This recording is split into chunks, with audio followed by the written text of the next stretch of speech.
नमस्कार दोस्तों, मैं हूं अंकित मिश्रा। आप सबका स्वागत है एम गुरु पे। आशा करता हूं आप सब लोग बहुत अच्छे होंगे। दोस्तों, अभी हाल ही में 26 नवंबर 2024 को हमारे स्वतंत्रता को 75 साल होने के उपलक्ष्य में भारत के उपराष्ट्रपति जगदीप जी धनखड़ ने एक वाक्य कहा।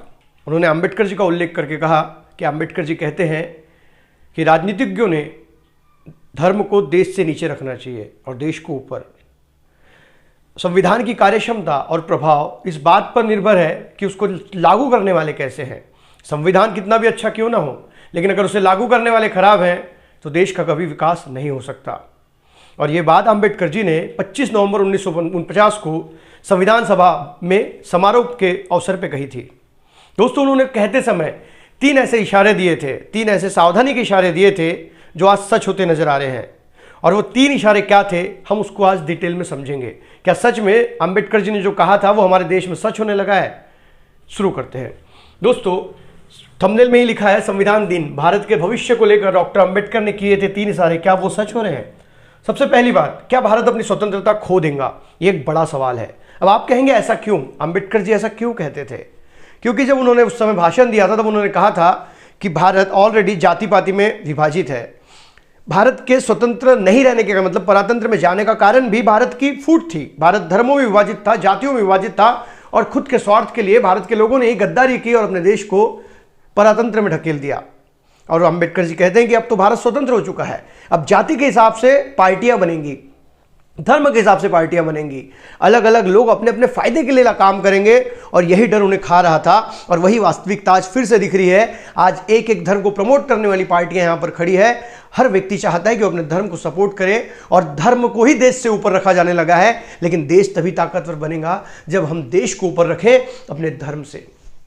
तो ये एक सवाल है, क्या भारत अपनी स्वतंत्रता खो देगा या भारत उस तरीके से बर्बाद हो जाएगा जिस तरीके से बहुत सारे देश बर्बाद हो चुके हैं, जाति पाति के नाम पर गृह युद्ध छिड़ चुके हैं। और शायद हम उसी कल की ओर बढ़ रहे हैं। ये एक इशारा था और उन्हें लगता था कि जो ऐसा हो सकता है, जाति पाति में भारत विभाजित हो सकता है, हो चुका है। दोस्तों, उनका दूसरा था, India has known democracy before will it remain democratic. Bharat लोकतांत्रिक बनने के पहले ही लोकतंत्र को पहचानता था। भारत में महाजनपद हुआ करते थे उस समय, जहां से गौतम बुद्ध बिलोंग करते हैं, वहां पे एक प्रकार का डेमोक्रेसी लोकतंत्र था। गौतम बुद्ध ने जो लिखा उसमें संघ की बात की है। संघ मतलब संसद, और वो संसद के नियमों को जानते थे। मतलब भारत में बहुत पहले से ही ये सारी चीजें आ चुकी थी। लेकिन अभी क्या हो रहा है, अभी भारत में व्यक्ति पूजा हो रही है। अंबेडकर जी ने व्यक्ति पूजा का विरोध किया था। उनका कहना था कि एक ही आदमी के ऊपर अगर हम डिपेंड हो जाएंगे तो ये गलत बात है। अगर आप इतिहास उठाकर देखते हैं, 1947 के बाद पहले जवाहरलाल नेहरू को देखकर वोट दिए लोगों ने, देन इंदिरा गांधी को देखकर वोट दिए और अभी नरेंद्र मोदी को देखकर वोट दे रहे हैं। मतलब पार्टी से बड़ा वो व्यक्ति हो चुका है और उसी की पूजा हो रही है। और इसीलिए हमारे देश में अंधभक्तों की तादाद बढ़ते जा रही है।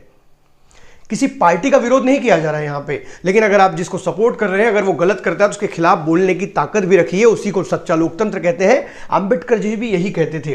क्या भारत लोकतांत्रिक रहेगा? ये एक बहुत बड़ा सवाल है, क्योंकि आज के तारीख में जिस प्रकार से पैसे के बलबूते चुनाव लड़े जाते हैं और चुनाव जीत जाए जाते हैं, धर्म के नाम पर वोट लिए जाते हैं, जात के नाम पर वोट लिए जाते हैं, तो क्या भारत सही में एक लोकतांत्रिक देश है? क्या आज अपने देश के लोग वोट पैसे देकर वोट नहीं करते? और यही चीजें हमारे देश को कहीं ना कहीं अंधकार की ओर ले जा रही है और व्यक्ति पूजा का सपोर्ट किया जा रहा है, व्यक्ति की भक्ति की जा रही है। जो व्यक्ति सामने है, जो कर रहा है, वो उसी के पीछे पूरी दुनिया है।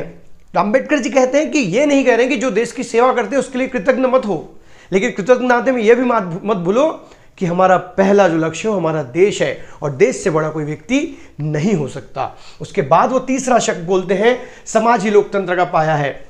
लेकिन सत्ता क्या कुछ लोगों की पुश्तैनी विरासत है? उन्हें दिख चुका था कि सत्ता कुछ लोगों की पुश्तैनी विरासत बनते जा रही है। आप बहुत सारी पार्टियां उठा के देखिए, बाला साहेब ठाकरे के बेटे उद्धव ठाकरे, उद्धव ठाकरे के बेटे आदित्य ठाकरे, मुलायम सिंह यादव ने अपने बेटे अखिलेश यादव को चुनाव में उतार दिया है। आप लालू प्रसाद यादव के बेटे तेजस्वी यादव, मतलब हर पार्टी में कहीं ना कहीं व्यक्तिवाद, पुश्तैनी विरासत के तौर पे काम किया जा रहा है। जम्मू कश्मीर में अब्दुल्ला परिवार, मतलब आप सोच सकते हैं कि किस हद तक हमारे देश में कुछ लोगों की विरासत बनती जा रही है राजनीति। तो क्या ये सही लोकतंत्र है? इस लोकतंत्र में किसी अच्छे व्यक्ति को सामने आने का चांस ही नहीं मिल रहा है। और इवन जो लोग अच्छा बोलकर सामने आ भी जाते हैं वो भी अपने वाइफ या अपने बच्चे को प्रमोट करते हैं। और अंबेडकर जी को यही डर था और वही हो रहा है। वो जानते थे कि अगर समाज का विकास होगा तो ही लोकतंत्र का विकास होगा, क्योंकि समाज का हर व्यक्ति लोकतंत्र से जुड़ा हुआ है। समता और बंधुता बढ़ेंगी तभी हमारा देश बढ़ेगा। लेकिन आज जाति पाति के नाम पे इतना खून खराबा हो रहा है, धर्म के नाम पे लोग एक दूसरे से दूर जा रहे हैं, तो क्या बंधुता बढ़ रही है? और समाज में बंधुता नहीं बढ़ेगी तो लोकतंत्र कभी स्ट्रांग नहीं हो पाएगा।